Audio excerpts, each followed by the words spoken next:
مرکزی حکومت کی طرف سے دھان کی خریدی نہ کرنے اور دیگر کسان مخالف پالیسیوں کے خلاف وزیر اعلیٰ KCR کی ہدایت پر مقامی رکن اسمبلی مدھول جی وٹھل ریڈی کی قیادت میں بھینسا مستقر پر TRS پارٹی کی جانب سے مرکزی حکومت کے خلاف احتجاجی ریلی منظم کی گئی۔ ریلی کا انعقاد TRS پارٹی دفتر سے ہوا جو امبیڈکر چوک پہنچی، جہاں پر مرکزی حکومت اور وزیر اعظم نریندر مودی کے خلاف نعرہ بازی کرتے ہوئے وزیر اعظم کا پتلا نظر آتش کیا گیا۔ بعد ازاں تحصیل آفس پہنچ کر تحصیلدار بی وشمبر کو ایک تحریری یادداشت پیش کی گئی، جس میں مرکزی حکومت سے کسان مخالف پالیسیوں کو واپس لیتے ہوئے تلنگانہ کے کسانوں سے جلد دھان کی خریدی کا پرزور مطالبہ کیا گیا۔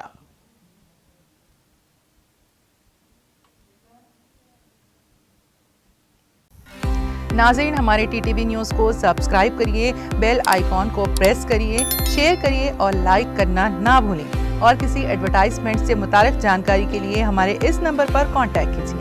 ہمارا نمبر ہے 9550102020۔